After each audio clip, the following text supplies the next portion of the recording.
ಇದು ಶ್ರೀ ಕಾಲಭೈರವೇಶ್ವರ ಸ್ವಾಮಿಯ ಗರ್ಭಗುಡಿ. ಇಲ್ಲಿ ಕಾಣ್ತಕ್ಕಿರ್ತಂಥ ಕಾಯಿ ಮನೆಗೆ, ಅಂಗಡಿಗೆ, ಆಫೀಸಿಗೆ ಕಟ್ಟಿದ್ರೆ ತುಂಬ ಒಳ್ಳೆಯದು. ಇದನ್ನು ದೇವ್ರನ್ನ ಹೂ ಕೇಳೋದು, ಬಸಪ್ಪನ ಪಾದ ಕೇಳೋದು, ದಾಟಿಸೋದು ಇಲ್ಲಿ ಪದ್ಧತಿ. ಇಲ್ಲಿ ಯಾರೇ ಬಂದ್ರೂ ಅವ್ರ ಕೋರಿಕೆ ಏನೇ ಇದ್ರೂ ತುಂಬ ಒಳ್ಳೆಯದಾಗುತ್ತೆ. ಇಲ್ಲಿ ಬಂದು ಶ್ರೀ ಕಾಲಭೈರವೇಶ್ವರನ ದರ್ಶನ ಮಾಡಿದ್ರೆ ತುಂಬ ಒಳ್ಳೆಯದಾಗುತ್ತೆ. ಇಲ್ಲಿ ಭಾನುವಾರ, ಗುರುವಾರ ವಿಶೇಷ ಪೂಜೆ ಹಾಗೂ ಅಮಾವಾಸ್ಯೆ ಹುಣ್ಣಿಮೆಯಲ್ಲಿ ಪೂಜೆ ಇರ್ತದೆ. ಕುಂಬಳಕಾಯಿ ದೀಪ ಹಚ್ತಾರೆ. ಶ್ರೀ ಕಾಲಭೈರವೇಶ್ವರ ಸ್ವಾಮಿ ನೀವು ನೋಡ್ತಕ್ಕಂಥ ಎಲ್ಲರಿಗೂ ಒಳ್ಳೆಯದಾಗಲಿ ಅಂತ ಈ ನಿಮ್ಮ ಹೆಸರಲ್ಲಿ ಒಂದು ಪೂಜೆ ಮಾಡ್ತೀನಿ. ಇವಾಗ ಆರತಿ ಮಾಡ್ತೀನಿ ನೋಡಿ.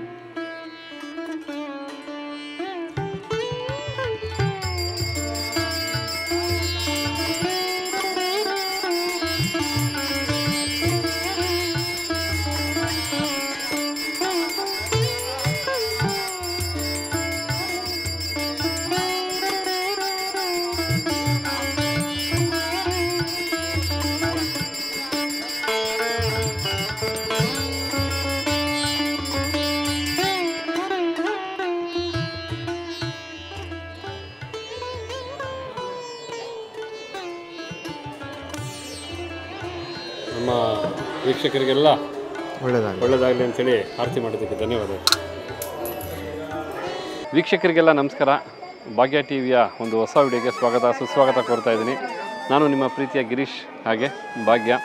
ಇವತ್ತು ನಾವು ಬೆಂಗಳೂರಿಂದ ಸರಿಸುಮಾರು ಒಂದು 70-80 ಕಿಲೋಮೀಟರ್ ದೂರದಲ್ಲಿರ್ತಕ್ಕಂಥ ಮದ್ದೂರಿಗೆ ಬಂದಿದ್ದೀವಿ. ಮದ್ದೂರಿಂದ ಒಂದು 4-5 ಕಿಲೋಮೀಟರ್ ದೂರದಲ್ಲಿ ಇರ್ತಕ್ಕಂಥ ಚಿಕ್ಕರಸಿನ ಕೆರೆ ಅಂತೇಳಿ. ಇಲ್ಲಿ ಕಾಲ ಭೈರವೇಶ್ವರನ ದೇವಸ್ಥಾನ ಇದೆ, ಹಾಗೆ ಬಸಪ್ಪ ಸನ್ನಿಧಿ ಇದೆ. ತುಂಬ ಪವರ್ಫುಲ್ ದೇವರು. ಬನ್ನಿ ಈ ಒಂದು ದೇವಸ್ಥಾನ ನೋಡೋದಕ್ಕೆ ಹೇಗಿದೆ, ದೇವರು ಹೇಗಿದ್ದಾರೆ, ಜೊತೆಗೆ ಬಂದು ಇಲ್ಲಿನ ಮಹಿಮೆ ಏನು, ಟೈಮಿಂಗ್ಸ್ ಏನು, ಪ್ರತಿಯೊಂದನ್ನು ಈ ವಿಡಿಯೋ ಮೂಲಕ ತಿಳಿಸ್ತಕ್ಕಂಥ ಪ್ರಯತ್ನ. ನಾವು ಸುಮ್ಮನೆ ದೇವಸ್ಥಾನಕ್ಕೆ ಬರ್ತಾ ಇದ್ವಿ, ಹಾಗೆ ಒಂದು ವಿಡಿಯೋನು ಶೂಟ್ ಮಾಡೋಣ, ನಮ್ಮ ಜನಕ್ಕೂ ಮಾಹಿತಿ ತಿಳಿಸೋಣ ನಮ್ಮ ವೀಕ್ಷಕರಿಗೆ ಅಂತೇಳಿ ನಿಮಗೂ ಸಹ ಈ ಒಂದು ದೇವಸ್ಥಾನಕ್ಕೆ ಹಾಗೆ ದರ್ಶನಕ್ಕೆ ಕರ್ಕೊಂಡು ಹೋಗ್ತಾ ಇದ್ವಿ. Please welcome. ಈಗ ಮದ್ದೂರಿಂದ ಮಳವಳ್ಳಿಗೆ ಹೋಗ್ತಕ್ಕಂಥ ರೋಡಲ್ಲಿ ನೋಡ್ತಾ ಇದ್ರಲ್ಲ, ಈ ಒಂದು ಬೋರ್ಡ್ ಬರುತ್ತೆ, ಕೊಳ್ಳೇಗಾಲ 59, ಮಳವಳ್ಳಿ 15 ಅಂತೇಳಿ. ಅಲ್ಲಿ ಎಡಗಡೆಗೆ ತಿರ್ಕೋಬೇಕು.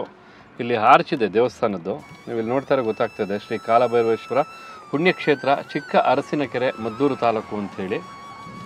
ತುಂಬ ತಂಪಾಗಿದೆ ಈ ಜಾಗ, ಯಾಕೆಂದರೆ ಸುತ್ತಮುತ್ತ ಹಚ್ಚ ಹಸಿರು ತೋಟಗಳಿದ್ದಾವೆ. ಆದ ಕಾರಣ ಒಂಥರ ತುಂಬ ತಂಪು, ಗಾಡಿ ಹೋಗ್ತಾರೆ, ಒಳ್ಳೆ ಹಿತಕರ ಅನಿಸುತ್ತೆ ನೋಡಿ. ಇವಾಗ ಇಲ್ಲಿ ನಾವು ಬಲ್ಬಾಗ್ ತಿರ್ಕೋಬೇಕು. ಜಸ್ಟ್ 1 ಕಿಲೋಮೀಟ್ರ್ ಒಳಗಡೆ ಬಂದ್ಬಿಡುತ್ತೆ ದೇವಸ್ಥಾನ ಅಷ್ಟೇ. ಇಲ್ಲಿ ತುಂಬ ಜನ ಸಂಡೇ ಇರೋದ್ರಿಂದ ಬಂದು ಪೂಜೆ ಮಾಡಿಸ್ತಾರೆ. ಅನೇಕ ಜನಕ್ಕೆ ಇದೊಂದು ಮನೆ ದೇವರಾಗಿರೋದ್ರಿಂದ ಬಂದು ಆಗಾಗ ಹರಕೆ ಕಾಣಿಕೆಗಳನ್ನ ಸಲ್ಲಿಸಿ ಇಲ್ಲೇ ಬಂದು ಅಡುಗೆ ಮಾಡಿ ಊಟ ಮಾಡೋಗ್ತಾರೆ. ಅದೇ ಈ ಒಂದು ಜಾಗದ ವಿಶೇಷ ನೋಡಿ. ಇದೇ ದೇವಸ್ಥಾನದ ಎಂಟ್ರಿ. ಇಲ್ಲಿ ಕಲ್ಯಾಣ ಮಂಟಪನೂ ಇದೆ. ನಿಮಗೆ ಎಂಟ್ರೆನ್ಸಲ್ಲೇ ಪಾರ್ಕಿಂಗ್ ಸಿಗುತ್ತೆ. ಇದೆ ಶ್ರೀ ಕಾಲಭೈರವೇಶ್ವರ ದೇವಸ್ಥಾನ. ಬಸವನ ರಥ ನೋಡಿ ಇಲ್ಲಿ ಹೋಗ್ತಾ ಇದೆ. ಬಸವನ ಎಲ್ಲರೂ ಕರ್ಕೊಂಡು ಹೋಗ್ಬೇಕಾದ್ರೆ ಈ ರಥದಲ್ಲೇ ಕರ್ಕೊಂಡು ಹೋಗ್ತಕ್ಕಂಥದ್ದು.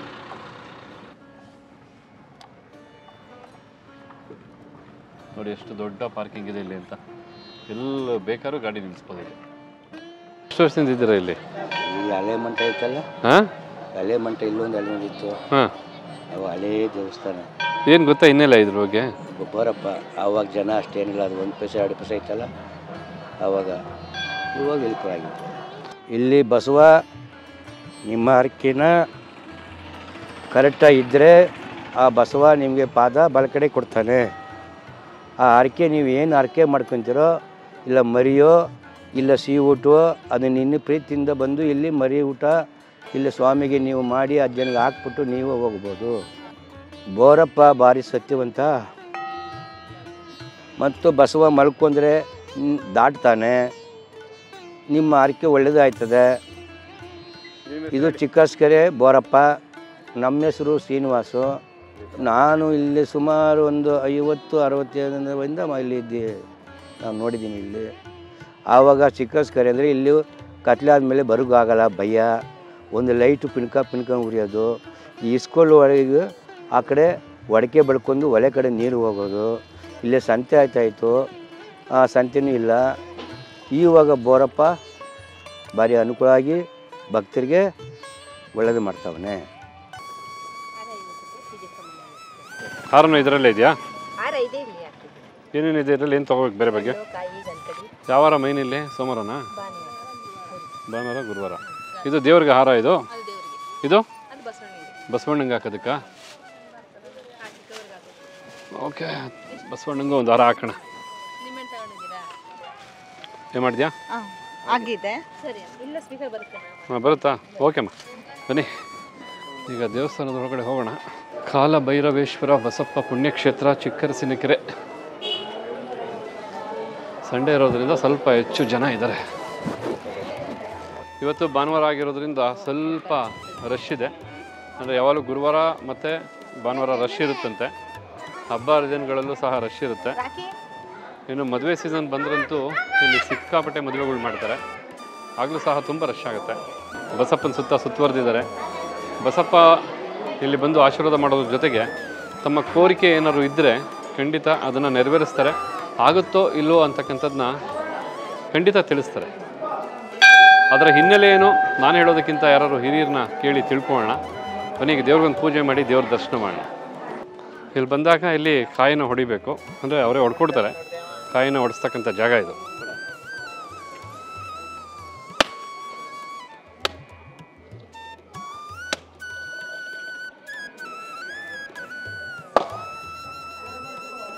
ನೋಡಿ, ಇದು ಕಾಲಭೈರವೇಶ್ವರ ಸನ್ನಿಧಿ ಅಂಥೇಳಿ. ಇದೊಂಥರ ದೊಡ್ಡ ಮಂಟಪ, ಓಪನ್ ಆಗಿದೆ, ಕಲ್ಲಿನ ಮಂಟಪ. ಬಟ್ ಕಲ್ಲಿನ ಮಂಟಪ ಆದರೂ ಒಂಚೂರು ಬಿಸಿ ಇಲ್ಲ, ತುಂಬ ತಣ್ಣಗಿರ್ತಕ್ಕಂಥ ಜಾಗ. ಈಗ ನಮ್ಮ ಜೊತೆ ಈ ದೇವಸ್ಥಾನದಲ್ಲಿ ಅರ್ಚಕರಾಗಿರ್ತಕ್ಕಂಥ ಕಿರಣ್ ಅವರಿದ್ದಾರೆ. ನಮಸ್ಕಾರ. ನಮಸ್ತೆ. ದಯವಿಟ್ಟು ಈ ಒಂದು ಕಾಲಭೈರೇಶ್ವರ ಸನ್ನಿಧಿ ಬಗ್ಗೆ ದಯವಿಟ್ಟು ಮಾಹಿತಿ ತಿಳಿಸ್ಕೊಡಿ. ಬೆಂಗಳೂರಿಂದ ಎಷ್ಟು ಕಿಲೋಮೀಟರ್ ಆಗುತ್ತೆ? ನಿಮ್ಮ ದೇವಸ್ಥಾನದ ಟೈಮಿಂಗ್ಸ್ ಏನು ಮತ್ತು ಇಲ್ಲಿನ ಒಂದು ಹಿನ್ನೆಲೆ ಏನು? ಬೆಂಗಳೂರಿಂದ ಸರಿಸುಮಾರು 100 ಕಿಲೋಮೀಟರ್ ಅಂತರದಲ್ಲಿದೆ ಶ್ರೀ ಕಾಲಭೈರವೇಶ್ವರ ಸ್ವಾಮಿ ದೇವಸ್ಥಾನ. ಅಂದರೆ ಮದ್ದೂರಿಂದ 7 ಕಿಲೋಮೀಟರ್ ಆಗುತ್ತೆ. ಮಳವಳ್ಳಿಯಿಂದ 13 ಕಿಲೋಮೀಟರ್ ಆಗುತ್ತೆ. ಇಲ್ಲಿ ಚಿಕ್ಕರಸಿನಕೆರೆ ಅಂತ ಗ್ರಾಮ.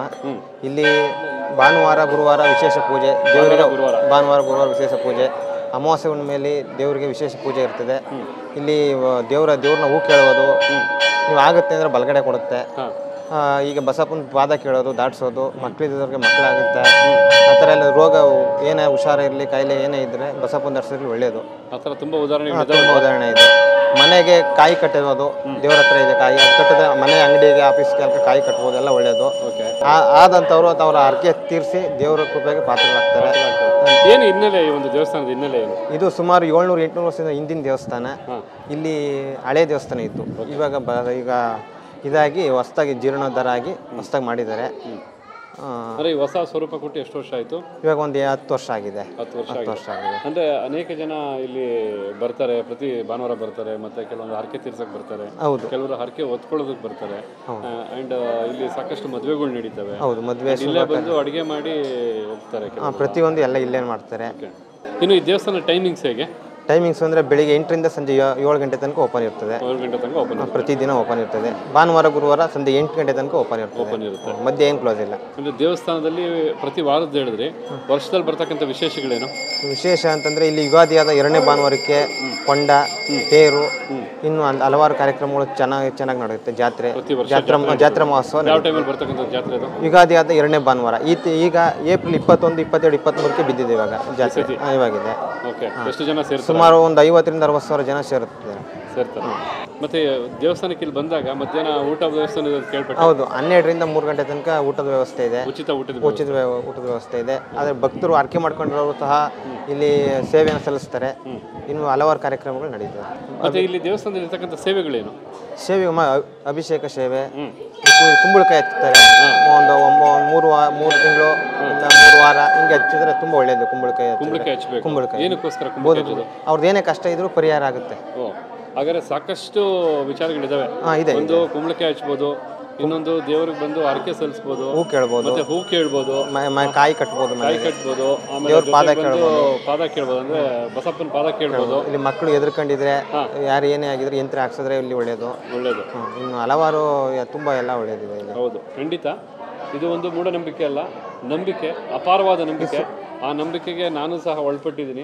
ಯಾಕೆಂದರೆ ಈ ದೇವಸ್ಥಾನಕ್ಕೆ ಬಂದಾಗ, ಅಥವಾ ನಾನು ಮೊದಲು ಬಸಪ್ಪ ಇತ್ತು ಚಿಕ್ಕರಸಿನಕೆರೆ, ನಾನು ಆ್ಯಕ್ಚುಲಿ ಮೊದಲು ಏನೋ ವರ್ಕ್ ಮಾಡ್ತಾ ಇದ್ದೆ. ಅದು ದಾಟಿದ ಮೇಲೆ ನಾನೊಬ್ಬ ಒಳ್ಳೆಯ ವೃತ್ತಿನ ಪಡೆದೆ ಆ್ಯಕ್ಚುಲಿ ಹೌದೌದು. ಇವತ್ತಿಗೂ ನಾನು ಅದು ಮರೆಯೋಕ್ಕಾಗಲ್ಲ. ಬಟ್ ಸದಾಕಾಲ ಆ ದೇವ್ರನ್ನ ನೆನೆಸ್ತೀನಿ. ಅದು ಬಲ್ಲೋರಿಗೆ ಗೊತ್ತು, ಬೆಲ್ಲದ ಸವಿ ಅನ್ನೋಗೆ ಅದರಿಂದ ಆಶೀರ್ವಾದ ಪಡೆದು ಯಶಸ್ಸಾದವ್ರಿಗೆ ಗೊತ್ತು. ಇದರಲ್ಲಿ ಏನು ಉತ್ಪ್ರೇಕ್ಷೆ ಇಲ್ಲ ವೀಕ್ಷಕರೇ. ಖಂಡಿತ ಬೆಂಗಳೂರಿಂದ 100 ಕಿಲೋಮೀಟರ್ ಇವತ್ತು ಮೈಸೂರು ಹೈವೇ ತುಂಬ ಸೂಪರಾಗಿದೆ. ಈ ಕಡೆ ಹೋಗ್ತಾ ಇರ್ತೀರಾ ಅಥವಾ ಪರ್ಟಿಕ್ಯುಲರಾಗಿ ಈ ದೇವಸ್ಥಾನಕ್ಕೆ ಬರ್ಬೋದು. ನಿಮ್ಮಲ್ಲಿ ಏನಾದರೂ ಕಷ್ಟ ಕಾರ್ಪಣ್ಯಗಳಿದ್ದರೆ, ಏನಾದರೂ ಒಂದು ಹರಕೆ ಇದ್ದರೆ ಖಂಡಿತ ಇಲ್ಲಿ ಬಂದು ನೀವು ಬೇಡ್ಕೋಬೋದು.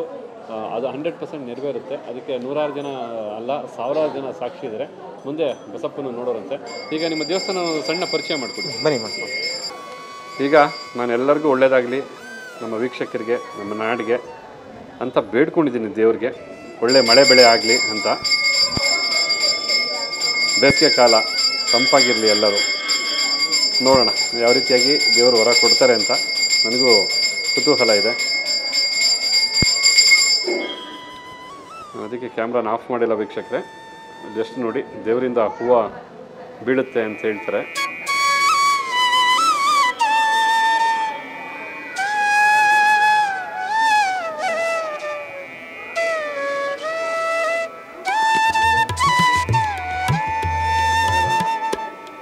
ಆಹಾ, ನೋಡಿ ದೇವರು ಯಾವ ರೀತಿಯಾಗಿ ಹೊರ ಕೊಡ್ತು ಅಂತ.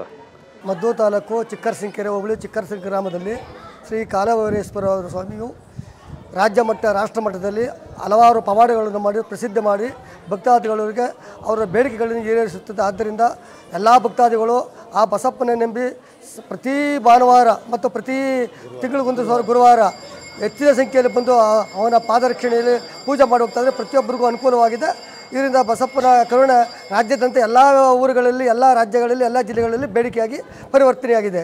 ಇದನ್ನು ನಾವು ಕಣ್ಣಾರ ಕಂಡು ಖುದ್ದು ನಾವೇ ಅದನ್ನು ಪರಿಶೀಲನೆ ಮಾಡಿ ಅನುಭವಿಸಿದ್ದೇವೆ.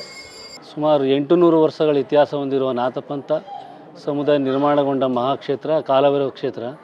ಇದಕ್ಕೆ ಸಾವಿರಾರು ಒಕ್ಕಲು ಮನೆತನ ಇದೆ. ಹಾಗೆ ಲಕ್ಷಾಂತರ ಭಕ್ತರಿದ್ದಾರೆ. ಇಲ್ಲಿ ವಿಶೇಷತೆ ಬಸವಪ್ಪ ಪಾದ ಕೊಡೋದು ದಾಟೋದು ಇಲ್ಲೊಂದು ವಾಡಿಕೆ. ಹಾಗಾಗಿ ಪ್ರತಿ ಭಾನುವಾರ ಗುರುವಾರ ತುಂಬ ಸಂಖ್ಯೆಯಲ್ಲಿ ಜನ ಬರ್ತಾರೆ. ಬಸವಣ್ಣ ಪಾದಪೂಜೆ ಮತ್ತು ಅನಂತ ಕಾರ್ಯಕ್ರಮಗಳಿಗೆ ಹಳ್ಳಿ ಮತ್ತು ಪಟ್ಟಣಗಳಿಗೆ ಆಗಮಿಸ್ತಾರೆ. ಹಾಗೂ ನಿತ್ಯ ಅನ್ನದಾನ ನಡೀತದೆ. ಪ್ರತಿ ವರ್ಷ ಏಪ್ರಿಲಲ್ಲಿ ಮಹಾನ್ ದೊಡ್ಡ ಜಾತ್ರೆ ನಡೀತಿದೆ. ಹಾಗಾಗಿ ಈ ಕ್ಷೇತ್ರ ಪವಾಡ ಕ್ಷೇತ್ರ ಎಂದು ಪ್ರಸಿದ್ಧಿ ಪಡೆದಿದೆ. ಓಕೆ, ಮತ್ತು ಇಲ್ಲಿ ಏನು ಕೋರಿಕೆ ಇಟ್ಕೊಂಡು ಜನ ಬರ್ತಾರೆ ಜನರಲಾಗಿ?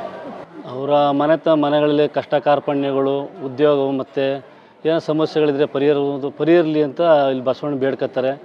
ಆ ಪರಿಹಾರದ ನಂತರ ಬಂದಂಥ ಕಾಣಿಕೆಗಳನ್ನ ಹಣೆ ಮೇಲೆ ಹಾಕ್ತಾರೆ. ಆ ಹಣದಿಂದ ಇಷ್ಟೊಂದೆಲ್ಲ ಕ್ಷೇತ್ರ ಅಭಿವೃದ್ಧಿ ಹೊಂದಿದೆ. ಇದು ಶ್ರೀ ಕಾಲಭೈರವೇಶ್ವರ ಬಸಪ್ಪನ ಮೂಲ ಗದ್ದಿಗೆ. ಇದು ಬಸಪ್ಪನ ಗದ್ದಿಗೆ. ಇವಾಗ ಕಾಲುವೆ ಇದ್ದಲ್ಲ, ಆ ಬಸಪ್ಪನ ಗದ್ದಿಗೆ ಇದು. ಇದು ಸುಮಾರು ಇದು ಜೀರ್ಣೋದ್ಧಾರ ಬೇಕಾದ್ರೆ ಇದೇ ಸಾಕು ಇಲ್ಲಿದ್ದಂತಹ ಬಸಪ್ಪ ಸುಮಾರು ದೇವಸ್ಥಾನಗಳನ್ನು ಅಭಿವೃದ್ಧಿ ಮಾಡಿದೆ. ಹಲವಾರು ಸಂಘ ಸಂಸ್ಥೆಗಳೆಲ್ಲ ಅಭಿವೃದ್ಧಿ ಮಾಡಿದೆ. ನಮ್ಮ ದೇವಸ್ಥಾನ ಆಗಬೇಕಾದ್ರೆ ಇದೇ ಅಭಿವೃದ್ಧಿ ಹೊಂದಬೇಕಾದ್ರೆ ಮೂಲ ಬಸವಣ್ಣ ಇದೇ ಕಾರಣವಾಗಿದೆ. ಇದು ಒಂದು 20 ವರ್ಷ ಇಲ್ಲಿ ಬಸವಣ್ಣನಾಗಿ ಪೂಜೆ ಸಲ್ಲಿಸ್ತು. ಇಲ್ಲಿ ಕಾಲವಾಗಿ ಒಂದು 8ರಿಂದ 9 ವರ್ಷ ಆಗಿದೆ. ಹೌದು, ಇದು ಈ ಬಸಪ್ಪ ಹೇಗೆ ಮಾಡ್ಕೊಂಡು ಹೋಗ್ತಿತ್ತು, ಪಾದಕ್ಕೆ ಪಾದ ಕೊಡೋದೇ ಆಗಲಿ, ದಾಟೋದೇ ಆಗಲಿ, ಈಗ ಅದೇ ಥರ ಇವಾಗಲೂ ನಡೀತಾ ಇದೆ, ಮುಂದುವರಿತಾ ಇದೆ. ಹೇಗೆ ಈ ಒಂದು ಬಸಪ್ಪನ ಗುಣಗಳು ಮತ್ತೊಂದು ಬಸಪ್ಪನಿಗೆ ಬರೋದಕ್ಕೆ ಹೇಗೆ ಸಾಧ್ಯ? ಇಲ್ಲಿ ಈಗ ದೇವಸ್ಥಾನ ಇದ್ದ ಬಸವಗಳು ಇದೆ. ಎಲ್ಲ ಪ್ರತಿಯೊಂದೂ ಇಲ್ಲಿ ಪೂಜೆ ಮಾಡಿ ಮುದ್ರೆ ಹಾಕಿದ್ಮೇಲೆ ಎಲ್ಲ ಬಸವವನ್ನು ಅದೇ ಥರ ಮುಂದುವರಿಸ್ಕೊಂಡು ಹೋಗುತ್ತೆ. ಇದು ಕಾಲಭೈರವನ ಒಂದು ರೂಪ ಬಸವಣ್ಣ ಇಲ್ಲಿ ಒಂದು ಅಂಶ. ಇಲ್ಲಿ ಭಕ್ತರಿಗೆ ಒಳ್ಳೆಯದಾಗುತ್ತೆ. ಹೌದು, ನೀವು ಏನೇ ಕೇಳ್ಕೊಂಡು ಹೋಗಿದ್ರೆ ನಮ್ಮ ಮನೆ ಕರೆಸಿ ಪೂಜೆ ಮಾಡ್ತೀನಿ ಅಂತ ಅರ್ಕೆ ಹೊತ್ಕೊಂಡಿರ್ತಾರೆ. ಅವರೆಲ್ಲ ಕರೆಸಿ ಪೂಜೆ ಮಾಡಿ ಕಳಿಸ್ತಾರೆ. ಗೃಹ ಪ್ರವೇಶಗಳು, ಇಂಥ ದೇವಸ್ಥಾನ ಓಪನ್ನು, ಇಂತಹ ಶುಭ ಕಾರ್ಯಗಳಿಗೆ ಹೋಗಿ ಬಸವಣ್ಣ ಆಶೀರ್ವಾದ ಮಾಡ್ಬಿಟ್ಟು ಬರ್ತಾರೆ.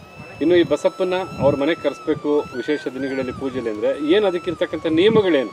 ಇಲ್ಲಿ ಬಂದು ಬಸಪ್ಪನ ಪಾದ ಕೇಳ್ಕೊಂಡು ಮೊದಲು ಅಪ್ಪಣೆ ತಗೊಂಡು ಡೇಟ್ ಹಾಕ್ಸ್ಬೇಕು. ನೀವು ಏನು ಡೇಟ್ ತಗೊಂಡಿದ್ರೆ ಆ ಡೇಟು ಖಾಲಿ ಇದ್ದರೆ ಹಾಕ್ಕೊಡ್ತಾರೆ. ಭಾನುವಾರ ಗುರುವಾರ ಏನು ಕಳಿಸಲ್ಲ, ಬೇರೆ ದಿನ ಫ್ರೀ ಆಗಿದೆ ಕಳಿಸ್ಕೊಡ್ತಾರೆ. ಡೇಟ್ ಖಾಲಿ ಇದ್ದರೆ ಹಾಕ್ಕೊಡ್ತೀವಿ. 1 ತಿಂಗಳು 2 ತಿಂಗಳು ಮುಂಚಿತವಾಗಿ ಬುಕ್ ಮಾಡಬೇಕು.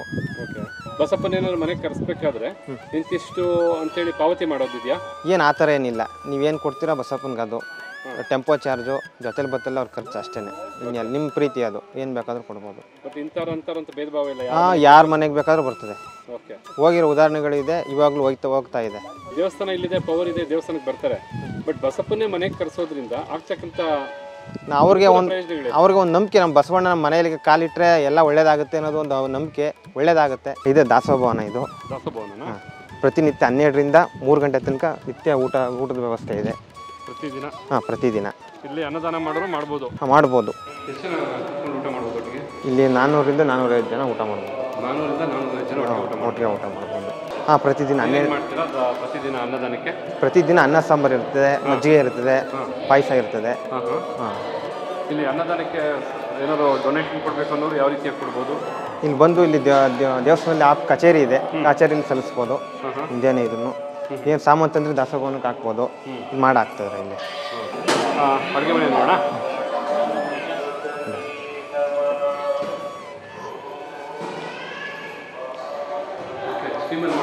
ಸ್ಟೀಮಲ್ಲೆಲ್ಲ. ಸರ್ ಅನ್ನ ಮಾಡ್ತಾ ಇದ್ರೆ ಎಷ್ಟು ಕೆಜಿ ಅಕ್ಕಿ ಬೇಯಿಸ್ತಾ ಇದ್ದೀರಾ? Sir 25 kg. 25 kg ಮೂಟೆ ಹಾಕ್ಬಿಡ್ತೀರಾ? ಒಂದೇ ಸರಿ. ಒಂದೇ ಸರಿ ಹಾಕ್ಬಿಡ್ತೀರಾ? ಓಕೆ. ಬಟ್ ಇದು ಸ್ಟೀಮ್ ರೈಸಾ? Steam rice. ಮಾಮೂಲು ಮಿಕ್ಸೆಡ್ ಅಕ್ಕಿ ಇರೋದು. ಬಟ್ ಇದು ಭಕ್ತಾದಿಗಳು ಕೊಟ್ಟಿರುವಂಥ ಅಕ್ಕಿ ರೈಸ್ ಇದು. ಬಟ್ ಎಷ್ಟೊತ್ತು ಬೇಕು 25 kg ಅಕ್ಕಿ ಬೇಯೋದಕ್ಕೆ? ಇದು ಒಂದು 20 ನಿಮಿಷ ಬೇಕು. 20 ನಿಮಿಷ ಬೇಕು. ಪ್ರತಿದಿನ ಎಷ್ಟು ಕೆಜಿ ಅಕ್ಕಿ ಬೇಯಿಸ್ತೀರಾ ಇಲ್ಲಿ? ಸರ್ ಪ್ರತಿ ದಿವಸ ಗುರುವಾರ ಭಾನುವಾರ ಬಿಟ್ಟು ಒಂದು ಕ್ವಿಂಟಾಲು, ಗುರುವಾರ ಒಂದು ಕ್ವಿಂಟಾಲು, ಭಾನುವಾರ ದಿವಸ 1.5 ಕ್ವಿಂಟಾಲ್ ಗಂಟೆ ಬೇಯ್ತದೆ. ಬಿಡು ದಿವಸ ಒಂದು 25 kg, ಒಂದು 300 ಸೀಟ್ ಊಟ ಮಾಡ್ತಾರೆ ಬಿಡು ದಿವಸ. ಈ ಭಾನುವಾರ ಗುರುವಾರ ಒಂದು 500 ಜನ, ಒಂದು 600 ಜನ ಊಟ ಮಾಡ್ತಾರೆ. ಭಾನುವಾರ ದಿವಸ 1000 ಜನ ಊಟ ಮಾಡುತ್ತಾರೆ. ಪ್ರತಿದಿನ 12ರಿಂದ 3 ಗಂಟೆವರೆಗೂ ಇಲ್ಲಿ ಊಟ ಇರುತ್ತೆ. ಇಲ್ಲಿ ಬಂದಾಗ ಊಟದ ಚಿಂತೆ ಬೇಡ. ಪ್ರಸಾದ ಬಹಳ ನೀಟಾಗಿ ಶುಭ್ರತೆಯಿಂದ ಮಾಡ್ತಕ್ಕಂಥದ್ದು, ಹಾಗೆ ಕ್ವಾಲಿಟಿಯಾದಂಥ ಐಟಮ್ನ ಹಾಕಿ ಮಾಡ್ತಕ್ಕಂಥದ್ದು. ಆ ಪ್ರಸಾದ ತಿನ್ನೋದಕ್ಕೆ ಯೋಗ ಇರಬೇಕು, ನಮಗೆ ಒಂದು ಯೋಗ್ಯತೆ ಇರಬೇಕು. ಖಂಡಿತ ಆ ಪ್ರಸಾದ ಸಿಕ್ಕೋದಕ್ಕೆ ವರ ಪಡೆದಿರಬೇಕು. ಅಷ್ಟು ಒಂದು ಒಳ್ಳೆ ರೀತಿಯಾದಂಥ ಒಂದು ಕಾರ್ಯ ಇದು. ಇದನ್ನು ನೀವು ಪ್ರಸಾದವಾಗೂ ಸ್ವೀಕರಿಸ್ಬೋದು ಬಂದಾಗ, ಅಥವಾ ಬೇರೆ ಭಕ್ತಾದಿಗಳು ಪ್ರಸಾದವಾಗಿ ಸ್ವೀಕರಿಸಬೇಕು ಅಂದರೆ ನೀವು ಅದಕ್ಕೆ ದೇಣಿಗೆನೂ ಸಹ ಕೊಡ್ಬೋದು. ಅದರಲ್ಲೂ ಹೊರನಾಡು ಅನ್ನಪೂರ್ಣೇಶ್ವರಿಗೆ ಹೋದಾಗ, ಅಥವಾ ಧರ್ಮಸ್ಥಳಕ್ಕೆ ಹೋದಾಗ, ತಿರುಪತಿಗೆ ಹೋದಾಗ, ಇವನ್ ಶಿರಡಿಗೆ ಹೋದಾಗಲೂ ಸಹ ಈ ರೀತಿಯಾದಂಥ ವ್ಯವಸ್ಥೆ ತುಂಬ ಇದೆ. ಈಗ ಈ ಒಂದು ಸಿಸ್ಟಮು ಎಲ್ಲ ದೇವಸ್ಥಾನದಲ್ಲೂ ಬರ್ತಾ ಇದೆ. ಅದು ಭಾಳ ಸಂತೋಷ. ಯಾಕೆಂದರೆ ಆ ದೇವಸ್ಥಾನಕ್ಕೆ ವರ್ಷಕ್ಕೋ ಅಥವಾ 6 ತಿಂಗಳಿಗೋ ಒಮ್ಮೆ ಬರ್ತಾರೆ. ಬಂದು ಈ ರೀತಿಯಾದಂಥ ಪ್ರಸಾದ ಸೌದಾಗ ಅವ್ರಿಗೇನೋ ಒಂಥರ ಮನಸ್ಸಿಗೆ ಆಗ್ತಕ್ಕಂಥ ಆಹ್ಲಾದ ಇದೆಯಲ್ಲ, ಅದು ಹೇಳೋದಕ್ಕೆ ಅಸಾಧ್ಯ. ಅದನ್ನು ಅನುಭವಿಸೇ ತೀರಬೇಕು. ಇವತ್ತು ನಮ್ಗೆ ಆ ರೀತಿಯಾದಂಥ ಒಂದು ಅದೃಷ್ಟ. ಖಂಡಿತ ಇಲ್ಲಿ ಪ್ರಸಾದನ ಊಟವಾಗಿ ಸ್ವೀಕರಿಸ್ತಕ್ಕಂಥ ಅದೃಷ್ಟ ನಾವು ಊಟ ಮಾಡ್ತೇವೆ.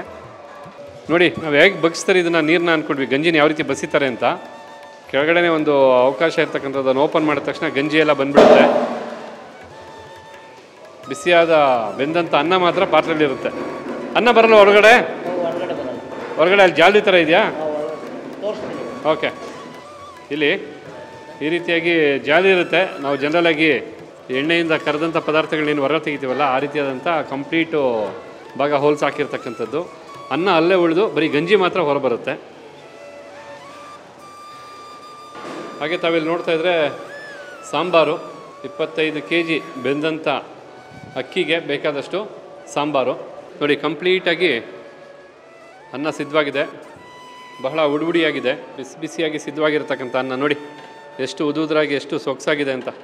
ಖಂಡಿತ ಈ ಲಾರ್ಜ್ ಕ್ವಾಂಟಿಟಿನಲ್ಲಿ ಅನ್ನ ಮಾಡೋದು ಒಂದು ಕಲೆ. ಅದು ಅದರಲ್ಲೂ ಎಷ್ಟು ಸತಿ ಮಾಡಿದ್ರು ಒಂದೇ ರೀತಿಯಾಗಿ ಅನ್ನನ ತಯಾರು ಮಾಡ್ತಕ್ಕಂಥದ್ದು ಮತ್ತೊಂದು ಕಲೆ. ಈಗಿಲ್ಲಿ ಅನ್ನ ಬಗ್ಸ್ತಾ ಇದ್ದಾರೆ ನೋಡಿ, ಕೈಯಲ್ಲೂ ಮುಟ್ಟೋದಿಲ್ಲ, ನೀಟಾಗಿ ಈ ರೀತಿ ಬಗ್ಗಿಸ್ತಾರೆ. ಅನ್ನ ಎಲ್ಲ ಒಂದು ದೊಡ್ಡ ಪಾತ್ರೆಗೆ ಸೇರುತ್ತೆ. ಇದೇ ಬಿಸಿ ಬಿಸಿಯಾಗಿರ್ತಕ್ಕಂಥ ಅನ್ನನ ಹಾಗೆ ಭಕ್ತಾದಿಗಳಿಗೆ ಬಡಿಸ್ತಕ್ಕಂಥದ್ದು.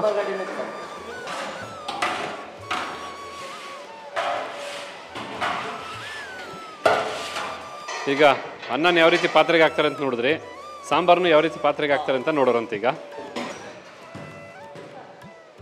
ಈ ರೀತಿ ಒಂದು ಟ್ರಾಲಿ ಮೇಲಿಟ್ಟು ಜಸ್ಟ್ ಹಾಗೆ ತೊಗೊಂಡೋಗ್ತಕ್ಕಂಥದ್ದು ವ್ಯವಸ್ಥೆ. ಇನ್ನು ಇಲ್ಲಿ ಸಾಂಬಾರನ್ನ ಸ್ಟೀಮಲ್ಲೇ ಮಾಡೋದಾ? ಸಾಂಬಾರು ಸ್ಟೀಮಲ್ಲೇ ಮಾಡೋದು. ಹಾಂ ನೋಡಿ, ಸಾಂಬಾರು ಅಷ್ಟೇ ಸಿದ್ಧವಾದ ನಂತರ ನೀಟಾಗಿ ಯಾವ ರೀತಿ ಬಗ್ಸ್ತಾ ಇದ್ದಾರೆ ಸಾಂಬಾರು ಅಂತ.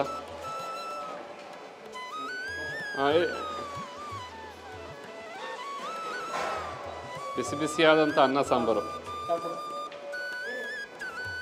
ಸಾವಿರಾರು ಜನಕ್ಕೆ ಅಡುಗೆ ಮಾಡ್ತಕ್ಕಂಥ ಜಾಗ ಇದು. ಅದು ಕೈಯಲ್ಲಿ ಏನೂ ಮುಟ್ಟದೆ ಎಲ್ಲನೂ ಸಹ ಒಂದು ಎಕ್ವಿಪ್ಮೆಂಟ್ಸ್ನೇ ಬಳಸಿ ಅಂದರೆ ಸ್ಟೀಮಿಂದ ಅಡುಗೆ ಮಾಡ್ತಕ್ಕಂಥದ್ದು. ಆ ಲಾರ್ಜ್ ಕ್ವಾಂಟಿಟಿನಲ್ಲಿ ಅಡುಗೆ ಮಾಡೋದು ನೋಡೋದಕ್ಕೆ ಒಂದು ಚೆಂದ. ಇಲ್ಲಿ ಹೇಗೆ ಊಟ ಬಡಿಸ್ತಕ್ಕಂಥದ್ದು ತಟ್ಟೆನಲ್ಲ, ಆಮೇಲೆ ತಟ್ಟೆ ತೆಗಿತಕ್ಕಂಥದ್ದು ಭಕ್ತಾದಿಗಳೇ ತೆಗೆದು ತೊಳಿಬೇಕಾ ಹೇಗೆ? ಅವರೇ ತೆಗೆದು ಅವರೇ ತೊಳಿಬೇಕು. ಓಕೆ, ಅಂದರೆ ಸ್ವಚ್ಛತೆ ನೀಟಾಗಿ ಕಾಪಾಡ್ತಾ ಇದ್ದೀರಾ? ಸರ್, ನಾವು ಕಾರ್ಕಳಿಯವರು. ನಾವು ಇಲ್ಲಿಗೆ ನಮ್ಮ ಬಾಂಬೆದ ಮನೆದೇವರು ಇದು. ಇಲ್ಲಿಗೆ ನಾವು ಭುಕ್ತಿ ಎಂದು ಬಾಂಬೆದ ಅರ್ಸ್ಕಾಯಿದ ಇಲ್ಲಿ ವರ್ಷ ಅವರು ಬಂದು ಪೂಜೆ ಮಾಡಿಸ್ತೀವಿ. ಅರ್ಸ್ಕೊಂಡಿದ್ರು, ಅವನಿಗೆ ಗಂಡು ಮಗು ಆಯ್ತಲ್ಲ, ಹಾಗಾಗಿ ಅದೊಂದು ಅರಕೆ ತಿರ್ಸಕ್ಕೆ ಅಂತ ನಾವು ಬೈದೀವಿ ಇಲ್ಲಿಗೆ. ಏನೇ ಮಾಡಿದ್ರು ಒಳ್ಳೇದಾಗತ್ತೆ. ತುಂಬ ಬನ್ನಿ ಎಲ್ಲರೂ ನೋಡೋ ಅಂತಹ ಪ್ಲೇಸು, ಮತ್ತು ಅರಕೆಗಳನ್ನ ಇಟ್ಕೊಳ್ಳಿ, ನಿಮಗೂ ಒಳ್ಳೇದಾಗತ್ತೆ. ಇನ್ನೊಂದಷ್ಟು ಜನ ಕೇಳಿ. ಇದು ಕಾವೇರಿ ನದಿ ಹರಿಯೋ ನೀರು. ಇದು ಕಾವೇರಿ ನದಿನಾ? ಕಾವೇರಿ ನದಿ. ಪ್ರೋಕ್ಷಣೆ ಮಾಡ್ಕೊಂಡ್ರೆ ಪುಣ್ಯ ಸಿಗುತ್ತೆ. ಹೌದು. ಓಕೆ, ಇದೆಲ್ಲ ಮೈಸೂರಿಂದ ಬರೋದಾ ಹೇಗೆ? ಇಲ್ಲಿ ದೊಡ್ಡದೊಂದು ಕೆರೆ ಇದೆ ಮಂಡ್ಯದ ಹತ್ರ, ಅಲ್ಲಿಂದ ಬರೋದು. ಒಂದು ಪುಣ್ಯಕ್ಷೇತ್ರ ಅಂದಮೇಲೆ ಒಂದು ಹೊಳೆ ಇರಲೇಬೇಕು. ಹೌದೌದು. ಅದೇ ರೀತಿಯಾಗಿ ಕಾಲಭೈರೇಶ್ವರ ದೇವಸ್ಥಾನದ ಪಕ್ಕದಲ್ಲೇ ಇರತಕ್ಕಂಥ ಹೊಳೆ. ಬಟ್ ಇದು ಭಾಳ ವರ್ಷದಿಂದ ಇರ್ತಕ್ಕಂಥ ಹೊಳೆನಾ ಇದು? ಹೌದು ಹೌದು. ಹೊಳೆ ದಂಡೆನಲ್ಲೇ ದೇವಸ್ಥಾನ ಇರತಕ್ಕಂಥದ್ದು. ಇವಾಗ ಕಡಿಮೆ ಇದೆ, ಬೇಸಿಗೆ ಅಲ್ವಾ, ಸ್ವಲ್ಪ ಕೆಲಸ ಕಾಮಗಾರಿ ನಡೀತಾ ಇದೆ, ಅದರಿಂದ ಸ್ವಲ್ಪ ನೀರು ಕಡಿಮೆ ಮಾಡಿದ್ದಾರೆ. ಯಾವಾಗಲೂ ಹರಿತಾ ಇರ್ತದೆ ನೀರು. ಇಲ್ಲಿ ದಾಸೋಭವನ ತನಕ ಹರಿತದೆ ನೀರು. ಇದು ಹರಿಯೋ ನೀರು ಯಾವಾಗಲೂ ಸದಾ ಹರಿಯುತ್ತೆ. ಇಲ್ಲಿ ಬರ್ತಕ್ಕಂಥ ಭಕ್ತರು ಇಲ್ಲಿ ಸ್ನಾನ ಮಾಡಿಕೊಂಡು ತಲೆಗೆ ಪ್ರೋಕ್ಷಣೆ ಮಾಡಿಕೊಂಡು ದೇವಸ್ಥಾನಕ್ಕೆ ಬರ್ತಾರೆ. ಇಲ್ಲಿ ಸ್ನಾನ ಮಾಡಿಕೊಂಡು ಮುಡಿ ಮಾಡಿಸ್ಕೊಂಡು ಬರ್ತಾರೆ. ತುಂಬ ಒಳ್ಳೆಯದು ಇಲ್ಲಿ ಸ್ನಾನ ಮಾಡ್ಕೊಂಡು ಬಂದರೆ. ಅದರಲ್ಲಂತೂ ಇವಾಗ ಮೈಸೂರು ಹೈವೇ ಆಗಿರೋದ್ರಿಂದ ಈ ದೇವಸ್ಥಾನಕ್ಕೆ ಬರೋದಕ್ಕೆ ಸರಿಸುಮಾರು ಒಂದು ಗಂಟೆಗಳ ಕಾಲ ಸಾಕು. ಅಷ್ಟರಲ್ಲಿ 1 ಅವರಲ್ಲಿ ನೀವು ಖಂಡಿತ ಈ ದೇವಸ್ಥಾನನ ಬೆಂಗಳೂರಿನ ಯಾವುದೇ ಒಂದು ಮೂಲೆಯಿಂದ ರೀಚ್ ಆಗ್ಬೋದು. ಮ್ಯಾಕ್ಸಿಮಮ್ 1.5 ಅವರ್ ಆಗ್ಬೋದು ಅಷ್ಟೇ. ಬಂದಾಗ ಇಲ್ಲಿ ನೀವು ಪ್ಲ್ಯಾನ್ ಮಾಡ್ಕೊಂಡು ಬರ್ಬೋದು. ಊಟದ ಟೈಮ್ಗೆ ಬಿಸಿಲು ಜಾಸ್ತಿ. ಬಟ್ ದೇವಸ್ಥಾನದ ಒಳಗಡೆ ಮಾತ್ರ ಅಷ್ಟು ತಂಪಾಗಿದೆಯಲ್ಲ ಹೇಗೆ? ಪಕ್ಕದಲ್ಲಿ ಹೊಳೆ ಇದೆ, ಅದರಿಂದ ತಂಪಾಗಿದೆ. ಅದೇ ಏನು ವಿಶೇಷ ಅಂದ್ಕೊಂಡೆ, ಆ ಹೊಳೆ ಇರೋದ್ರಿಂದ ಆ ತಂಪು ಖಂಡಿತ ಅಲ್ಲಿ ದೇವಸ್ಥಾನದಲ್ಲಿ ಕಾಣುತ್ತೆ. ಹೌದು. ಇಲ್ಲೇನಿದು ಈ ರೀತಿಯಾಗಿ? ಇದು ಕೊಂಡ ಸರ್ ಇದೆ. ಕೊಂಡ ಇದೆ. ಎಷ್ಟು ದಿನಕ್ಕೋಸ್ಕರ ಕೊಂಡ ಹಾಕೋದು? ಇದು ವರ್ಷಕ್ಕೊಮ್ಮೆ ನಡೀತು ಸರ್. ಜಾತ್ರೆ ಇಲ್ಲ? ಜಾತ್ರೆಯಲ್ಲಿ. ಓಕೆ. ಹೌದು. ನಡೆದಂಗೆ ಆಗ್ತಾ ಇದೆ. ಬಿಸಿ ಕಾಲಿಡಕ್ಕಾಗ್ತಾ ಇಲ್ಲ. ಎಲ್ಲರಿಗೂ ಒಳ್ಳೇದಾಗಲಪ್ಪ, ಅಷ್ಟೇ ಸಾಕು. ಏನು ಸುಡ್ತಾ ಇದೆ ಸರ್ ಕಾಲು. ಬನ್ನಿ, ಇಲ್ಲಿ ಚೆನ್ನಪ್ಪ ಸ್ವಾಮಿ ಇದೆ ಪಕ್ಕದಲ್ಲಿ. ಓಕೆ, ಗೋಪುರನಾ? ಗೋಪುರ ಇದು. ಗೋಪುರ ಹಾಗೆ ಎಂಟ್ರೆನ್ಸು. ಎಡಭಾಗದಲ್ಲಿ ಚೆನ್ನಪ್ಪ ಸ್ವಾಮಿ ಇದೆ. ಎಡಭಾಗದಲ್ಲಿ ಇದು ಚೆನ್ನಪ್ಪ ಸ್ವಾಮಿ. ಇದು ಚೆನ್ನಪ್ಪ ಸ್ವಾಮಿ. ಏನು ಚೆನ್ನಪ್ಪ ಸ್ವಾಮಿ ವಿಶೇಷ? ಚೆನ್ನಪ್ಪ ಸ್ವಾಮಿ ವಿಶೇಷ ಅಂದರೆ ಇದಕ್ಕೆ ಜಾತ್ರೆ ಆದಮೇಲೆ 1 ವಾರಕ್ಕೆ ಭಕ್ತಿ ಸೇವೆ ಮಾಡ್ತಾರೆ. ಭಕ್ತಿ ಸೇವೆ, ಭಕ್ತಿ ಅಂತ ಮರಿ ಕೋಳಿ ಇದನ್ನೆಲ್ಲ ಅರ್ಕೆ ಸಲ್ಲಿಸ್ತಾರೆ ಇಲ್ಲಿ. ಈ ದೇವ್ರಿಗೆ, ಚೆನ್ನಪ್ಪ ಸ್ವಾಮಿಗೆ. ಬಂದಾಗ ಚೆನ್ನಪ್ಪ ಸ್ವಾಮಿಗೂ ನಿಮ್ಮ ಅರ್ಕೆಗಳನ್ನ ಸಲ್ಲಿಸ್ಬೋದು. ಶಾರದಾ ಅಂತೇಳಿ ನನ್ನ ಹೆಸರು. ಶ್ರೀರಂಗಪಟ್ಟಣದಿಂದ ಬಂದಿದ್ದೀನಿ. ಇದೇ ಮೊದಲನೇ ಸಲ ಬಂದಿರೋದು ದೇವಸ್ಥಾನಕ್ಕೆ. ತುಂಬ ಒಂಥರ ಪಾಸಿಟಿವ್ ಎನರ್ಜಿ ಆಗಿದೆ ನಮಗೆ. ದೇವ್ರದ್ದು ಕಾಲಭೈರವೇಶ್ವರ ಮೊದಲನೇ ಸಲ ಬಂದಿರೋದ್ರಿಂದ ಏನೋ ಒಂಥರ ತುಂಬ ಖುಷಿ ಆಗ್ತಿದೆ ನಮಗೆ ನೋಡಿದ ತಕ್ಷಣವೇ. ದರ್ಶನ ಚೆನ್ನಾಗಾಯಿತು. ಮತ್ತು ಬಸಪ್ಪಂದು ಹರಕೆ ಕಟ್ಕೊಂಡು ಹೋದರೆ ತುಂಬ ಒಳ್ಳೆಯದಾಗುತ್ತೆ ಅಂತ ಹೇಳಿದ್ದಾರೆ. ಬಸಪ್ಪನ ಇದಕ್ಕೆ ಹರಕೆ ಕಟ್ಕೊಂಡು ಕೈ ಮಡಗಿದ್ರೆ ಅದ್ರ ಮೇಲೆ ಕಾಲು ಮಡಗುತ್ತೆ ಅಂತ ಅಂದ್ಬಿಟ್ಟು ಒಂದು ನಂಬಿಕೆ ಇದೆ ಇಲ್ಲಿದು. ಇವರೆಲ್ಲ ನಮ್ಮ ಕುಟುಂಬದವರು ಎಲ್ಲ ಒಟ್ಟಿಗೆ ಬಂದಿದ್ದೀವಿ. ಒಂದು ಫಂಕ್ಷನ್ಗೋಸ್ಕರ ಬಂದಿದ್ವಿ. ಆದರೆ ದೇವಸ್ಥಾನ ನೋಡಿದ ತಕ್ಷಣ ತುಂಬ ಖುಷಿ ಆಗ್ತಿದೆ ನಮಗೆ. ನನ್ನ ಹೆಸರು ಚೌಡಮ್ಮ ಅಂತ. ನಾವು ಟಿ ನರಸೀಪುರದಿಂದ ಬಂದಿದ್ದೀವಿ. ಇಲ್ಲಿನ ಚಿಕ್ಕರಸಿನಕೆರೆ ಬಸವ ತುಂಬ ಫೇಮಸ್ ಆಗಿದೆ. ಈ ಬಸವ ಮನೆಗೆ ಬಂದರೆ ತುಂಬ ಒಳ್ಳೆಯದು ಅನ್ನೋ ನಂಬಿಕೆ ಇದೆ ತುಂಬ. ಅದಕ್ಕೆ ನಾವು ಇಲ್ಲಿಗೆ ಭೇಟಿ ಕೊಡಬೇಕು ಅಂದ್ಕೊಂಡು ಬಂದಿದ್ದು. ಅರ್ಸ್ಕೊಂಡಿದ್ದು ಖಂಡಿತವಾಗ್ಲೂ ನೆರವೇರುತ್ತೆ ಅಂದ್ಬಿಟ್ಟು ಇಲ್ಲಿ ಹರಕೆ ಹೊತ್ಕೊಂಡು ಹೋಗ್ತಾರೆ. ಹಾಗಾಗಿ ನಾವೆಲ್ಲ ಇಲ್ಲಿಗೆ ಭೇಟಿ ಕೊಟ್ಟು ಇಲ್ಲಿ ಬಸವಪ್ಪನ ದರ್ಶನ ಮುಗಿಸ್ಕೊಂಡು ಹೋಗೋಣ ಅಂದ್ಕೊಂಡು ಬಂದು. ದೇವಸ್ಥಾನದ ಬಗ್ಗೆ ತುಂಬ ಕೇಳ್ಪಟ್ಟಿದ್ದೀವಿ, ಈಗ ನೋಡಿದ್ದೀವಿ. ತುಂಬ ಸಂತೋಷ ಆಯಿತು ಇಲ್ಲಿಗೆ ಬಂದು. ನಮಸ್ಕಾರ. ಇದು ಬಸಪ್ಪ ಇವಾಗ ದಾಟ್ತಾ ಇದೆ. ಬನ್ನಿ ನೋಡೋಣ. ನೋಡಿ, ಅಲ್ಲಿ ಬಸಪ್ಪ ದಾಟ್ತಾ ಇರೋದನ್ನ ನೀವು ನೋಡ್ಬೋದು. ಇವಾಗ ಬಸಪ್ಪ ದಾಟ್ತಾರಾ? ದಾಟ್ತಾ ಇದೆ ಅಲ್ಲಿ ನೋಡಿ. ಓಕೆ. ಎಲ್ಲ ಒಳ್ಳೆ ಮಾಡ್ಕೊ ಪರಮಾತ್ಮ ನಮ್ಮ ಅಪ್ಪ ಸ್ವಾಮಿ ನನ್ನ ತಂದೆ ಮುಖಂಡೆಯ ನೋಡಿ. ಈಗ ಎಲ್ಲರೂ ಇಲ್ಲಿ ಮಲಗಿದ್ದಾರೆ. ಬಸಪ್ಪ ಎಲ್ಲರನ್ನೂ ದಾಟ್ತಾ ಬರ್ತಾರೆ. ನೋಡೋದಿಲ್ಲ, ಆದರೂ ಸಹ ಒಂದು ಹೆಜ್ಜೆನೂ ಯಾರ ಮೇಲೂ ಇಡೋದಿಲ್ಲ. ಆಶೀರ್ವಾದ ಮಾಡ್ತಾ ಬರ್ತಾರೆ. ಜನ ಊರಿಕೆ ಹೊತ್ತು ಈ ರೀತಿ ಮಲಗಿರ್ತಕ್ಕಂಥದ್ದು. ಖಂಡಿತ ಹೇಳ್ತೀನಿ ವೀಕ್ಷಕರೇ, ನೀವು ಎಷ್ಟು ನಂಬ್ತಿರೋ ಬಿಡ್ತಿರೋ ಗೊತ್ತಿಲ್ಲ. ಈ ಬಸಪ್ಪನಲ್ಲಿರ್ತಕ್ಕಂಥ ಪವರ್ ಅಷ್ಟು. ಯಾಕೆಂದರೆ ನೀವು ಒಂದು ಕೋರಿಕೆನ ಹೊತ್ತು ಈ ರೀತಿ ಬಸಪ್ಪನಿಂದ ದಾಟಿಸ್ಕೊಂಡ್ರೆ ಖಂಡಿತ ನಿಮಗೆ ಆ ಕೋರಿಕೆ ಈಡೇರುತ್ತೆ. ಅದರಲ್ಲಿ 2 ಮಾತಿಲ್ಲ. ಯಾರಿಗೂ ತುಳಿಯೋದಿಲ್ಲ.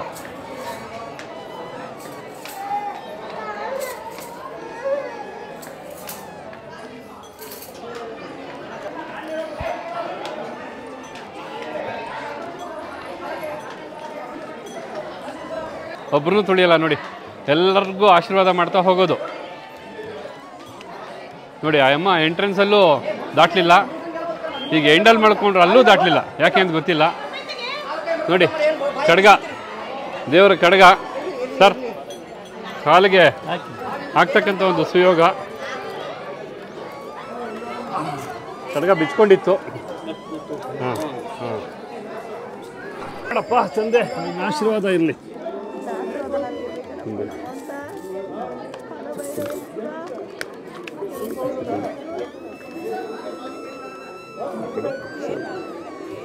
ಇದು ಶ್ರೀ ಕಾಲಭೈರವೇಶ್ವರ ಸ್ವಾಮಿಯ ಗರ್ಭಗುಡಿ.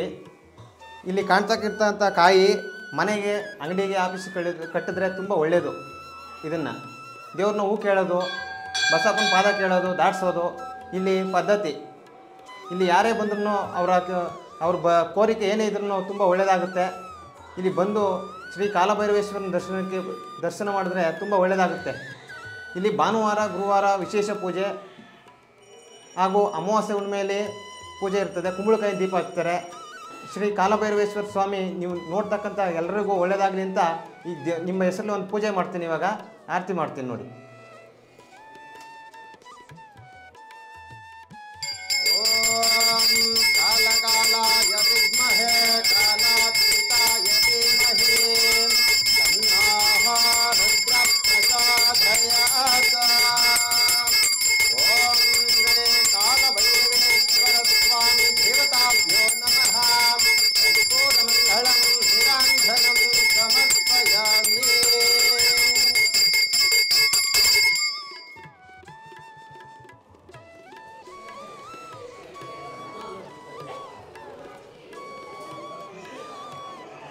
ನಮ್ಮ ವೀಕ್ಷಕರಿಗೆಲ್ಲ ಒಳ್ಳೆಯದಾಗಲಿ ಅಂತೇಳಿ ಆರತಿ ಮಾಡೋದಕ್ಕೆ ಧನ್ಯವಾದ. ನಮ್ಮ ಹೆಸರು ಪ್ರಶಾಂತ್ ಅಂತೇಳಿ, ನಮ್ಮೂರು ಮಂಡ್ಯ ತಾಲೂಕು ಕೋಕ್ಸರ ಗ್ರಾಮ. ಈ ಕಾಲಭೈರವೇಶ್ವರ ನಮ್ಮ ಮನೆ ದೇವರು. ನಾವು ಆವಾಗವಾಗ ವಾರ ಒಪ್ಪತ್ತುಗಳಲ್ಲಿ ವಾರ ಬಿದ್ದಾಗ ಬಂದು ದೇವಾಲಯಕ್ಕೆ ಬಂದು ಪೂಜೆ ಸಲ್ಲಿಸಿ ಬಸಪ್ಪನ ಹತ್ರ ಪಾದ ತಗೊಂಡು ಹೋಗ್ತೀವಿ. ಬಸಪ್ಪ ಕೊಟ್ಟಂಥ ಪಾದ ಏನೇ ಒಂದು ಹರಕೆ ಮಾಡ್ಕೊಂಡು ನಾವು ಕೂತ್ಕೊಂಡ್ರೆ ಒಂದು ಪಾದ ಕೊಟ್ಟರೆ ಅದು ಒಳ್ಳೆಯದಾಗಿ ಕಾರ್ಯಸಿದ್ಧಿಯಾಗುತ್ತೆ. ಆದ್ದರಿಂದ ಭಕ್ತಾದಿಗಳು ಸುತ್ತಮುತ್ತ ಇರ್ತಕ್ಕಂಥ ಇಡೀ ಕರ್ನಾಟಕದಲ್ಲಿ ಸುತ್ತಮುತ್ತ ಎಲ್ಲ ಭಕ್ತಾದಿಗಳು ಬಂದು ಇಲ್ಲಿ ಪೂಜೆ ಸಲ್ಲಿಸಿ ಬಸಪ್ಪನಿಗೆ ನಮಸ್ಕಾರ ಮಾಡಿ ಅವನ ಹತ್ರ ಆಶೀರ್ವಾದ ತಗೊಂಡು ಭಕ್ತಾದಿಗಳು ಹೋಗ್ತಾರೆ. ಅದೇ ರೀತಿ ಇಲ್ಲಿ ಈ ಗ್ರಾಮದಲ್ಲಿ ಹಳೆಯ ದೇವಸ್ಥಾನಗಳು, ಪೂಜೆ ಇಲ್ಲದೆ ನಿಂತಿದ್ದಂಥ ದೇವಸ್ಥಾನಗಳೆಲ್ಲ ಅವನು ಗುರುತು ತೋರಿ ಮತ್ತೆ ಅಲ್ಲಿ ದೇವಾಲಯ ಕಟ್ಟಿ ಪೂಜೆ ಪುರಸ್ಕಾರಗಳೆಲ್ಲ ವಿಜೃಂಭಣೆಯಿಂದ ನೆರವೇರ್ತಾ ಇದೆ. ಈ ಒಂದು ಬಸಪ್ಪನ ದರ್ಶನ ಎಷ್ಟೊತ್ತಿಂದ ಶುರು ಆಗ್ತಕ್ಕಂಥದ್ದು? ಇಲ್ಲಿ ಭಾನುವಾರ, ಗುರುವಾರ ಯಾವುದೇ ರೀತಿಯಾದ ಫಂಕ್ಷನ್ ಕಳಿಸಲ್ಲ, ದೇವಸ್ಥಾನದಲ್ಲೇ ಇರ್ತದೆ. ಇನ್ನು ಬೇರೆ ದಿನ ಹೊರಗಡೆ ಫಂಕ್ಷನ್ಗೆ ಹೋಗಿರ್ತದೆ. ಇಲ್ಲಾಂದ್ರೆ ಬೇರೆ ದಿನ ಬಂದ್ರೆ ಸಿಗಲ್ಲ, ಹೇಳಕ್ಕಾಗಲ್ಲ. ಇದ್ರೆ ಇರ್ತದೆ, ಇಲ್ಲದೆ ಇಲ್ಲ. ನಮ್ಮ ದೇವಸ್ಥಾನ ಬಂದು ಇಲ್ಲಿ ಬಸಪ್ಪನ ದರ್ಶನ ಮಾಡಬೇಕು ಅಂತ ಬಂದಾಗ ಅವ್ರಿಗೆ ಇಲ್ಲಿ ಬಸಪ್ಪ ಅವೈಲೇಬಲ್ ಇರ್ತದೋ ಇರಲ್ಲ ಗೊತ್ತಿಲ್ಲ ಅಂದಾಗ ಇರುತ್ತೆ. ಭಾನುವಾರ, ಗುರುವಾರ ಇರ್ತದೆ. ಇದು ಕಾಳಮ್ಮ ದೇವಿ. ಕಾಳಮ್ಮ ದೇವಿ. ಇದು ಗಣೇಶ. ಗಣೇಶ. ಈ ಥರ ಒಟ್ಟು ಎಷ್ಟು ದೇವರಿದ್ದಾರೆ ಇಲ್ಲಿ? ಇಲ್ಲಿ ಗಣೇಶ, ಸುಬ್ರಹ್ಮಣ್ಯ, ನವಗ್ರಹ, ಏಳುರಮ್ಮ, ಕಾಳಮ್ಮ ಎಲ್ಲ ಮೂಲೆಯಲ್ಲೂ ಒಂದೊಂದಿದೆ. ಎಲ್ಲ ಮೂರಲ್ಲಿ ಹೊಂದಿದೆ. ಒಂದು ರೀತಿ ಹಳೆ ಕಾಲದ ಕಲ್ಲಿನ ಕಂಬಗಳ ದೇವಸ್ಥಾನ ಇದ್ದಾಗಿದೆ. ಹೌದೌದು, ತುಂಬ ಚೆನ್ನಾಗಿ ಮಾಡಿದ್ದೀರಾ ದೇವಸ್ಥಾನ ಡೆವಲಪ್ಮೆಂಟ್. ಬಟ್ ಇಲ್ಲಿ ಉಳ್ಕೊಳಕ್ಕೆ ಏನು ವ್ಯವಸ್ಥೆ ಇಲ್ಲ ಅಲ್ಲ ಬಂದವ್ರಿಗೆ? ಐತೆ, ರೂಮ್ಸ್ ಇದೆ. ರೂಮ್ಸ್ ಇದೆ. ಓಕೆ. ಇದು ಯಾವ ದೇವಸ್ಥಾನ?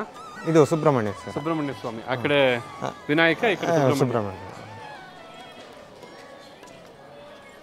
ಕಾಲಭೈರವೇಶ್ವರ ಅಂದ್ರೆ ಶಿವನ ಸ್ವರೂಪ ಅಲ್ವಾ? ಹೌದು. ಮತ್ತೆ ಇಲ್ಲಿ ಪಾರ್ವತಿ ತಾಯಿ ದೇವಸ್ಥಾನ ಇದೆಯಾ? ಇಲ್ಲ, ಆ ಥರ ಏನಿಲ್ಲ. ಇಲ್ಲಿ ಕಾಳಿಕಾ ದೇವಿ ದೇವಸ್ಥಾನ.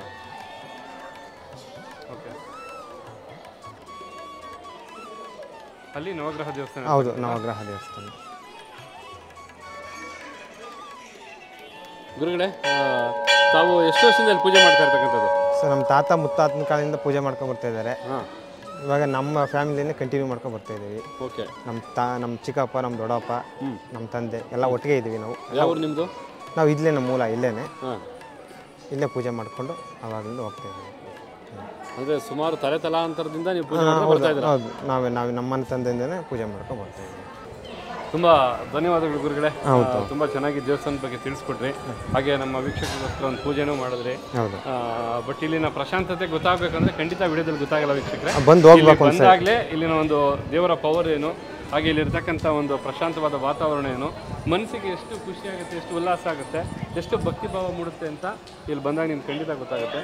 ದೇವಸ್ಥಾನ ನೂರಾರು ಇದ್ದಾವೆ, ಆದರೂ ಒಂದೊಂದು ದೇವಸ್ಥಾನಕ್ಕೂ ಒಂದೊಂದು ರೀತಿಯಾದ ಪ್ರತೀತಿ ಇದೆ, ಹಾಗೆ ಒಂದು ಪವರ್ ಇದೆ. ಖಂಡಿತ ಈ ದೇವಸ್ಥಾನವೂ ಅದಕ್ಕೆ ಬರುತ್ತಲ್ಲ. ಅಸಂಖ್ಯಾತ ಅಂದರೆ ಲಕ್ಷಾಂತರ ಭಕ್ತರ ಮನಸ್ಸನ್ನು ಗೆದ್ದಿರ್ತಕ್ಕಂಥ ಒಂದು ದೇವಸ್ಥಾನ, ತುಂಬ ಜನಕ್ಕೆ ಆ ಅನುಗ್ರಹ ಆಗಿರ್ತಕ್ಕಂಥ ದೇವಸ್ಥಾನ. ತಮಗೂ ಒಳ್ಳೆಯದಾಗಲಿ ಅಂತೇಳಿ ವಿಡಿಯೋನ ಮಾಡಿದ್ದು ತುಂಬ ಸಂತೋಷ. Thank you. ಒಳ್ಳೆಯದು.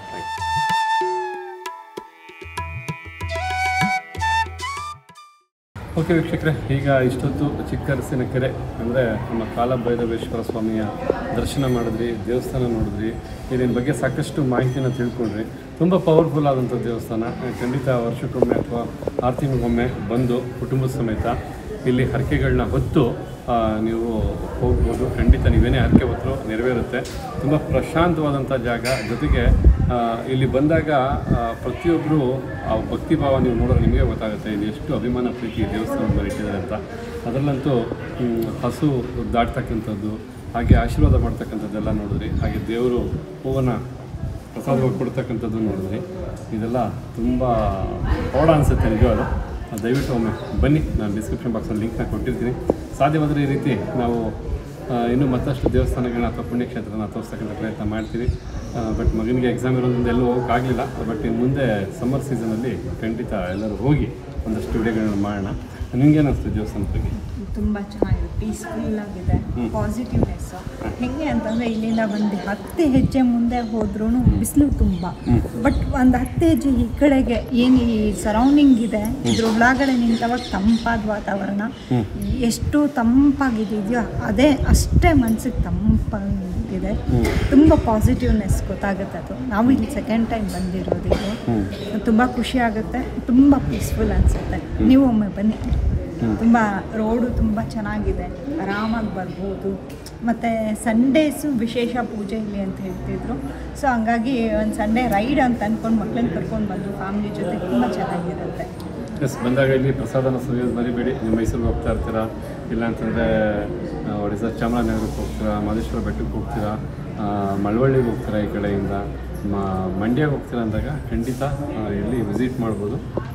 ಮೈನ್ ರೋಡಿಂದ ಕೇವಲ ಒಂದು 4-5 ಕಿಲೋಮೀಟರ್ ದೂರದ ಅಂತರದಲ್ಲಿ ಇರ್ತಕ್ಕಂಥದ್ದು ಅಷ್ಟೇ. ಅದರಲ್ಲೂ ನೀವು ಮದ್ದೂರಿಂದ ಮಳವಳ್ಳಿಗೆ ಹೋಗಬೇಕಾದ್ರೆ ಕೇವಲ 1 ಕಿಲೋಮೀಟರ್ ಅಂತರದಲ್ಲಿ ಇರ್ತಕ್ಕಂಥದ್ದು ಮೈನ್ ರೋಡ್ಗೆ. ತುಂಬ ಹತ್ರ, ತುಂಬ ಪಾರ್ಕಿಂಗ್ ಚೆನ್ನಾಗಿದೆ, ಆರಾಮಾಗಿ ಬಂದು ನೋಡಿ ಹೋಗ್ಬೋದು. ಎಲ್ಲರಿಗೂ ತಂದೆ ಕಾಲಭೈರವೇಶ್ವರ ಒಳ್ಳೇದು ಮಾಡಲಿ ಅಂತ ಹೇಳ್ತಾ, ಹಾಗೆ ಬಸವಣ್ಣನವರ ಆಶೀರ್ವಾದನೂ ಎಲ್ಲರ ಮೇಲೆ ಇರಲಿ ಅಂತ ಹೇಳ್ತಾ ಈ ವಿಡಿಯೋನೆಲ್ಲ ಮುಗಿಸ್ತಾ ಇದ್ದೀವಿ. ಮತ್ತೊಂದು ಹೊಸ ವಿಡಿಯೋ ಜೊತೆ ತಮ್ಮನ್ನು ಭೇಟಿ ಮಾಡ್ತೀವಿ. ಅಲ್ಲಿವರೆಗೂ ನಮಸ್ಕಾರ ವೀಕ್ಷಕರೇ.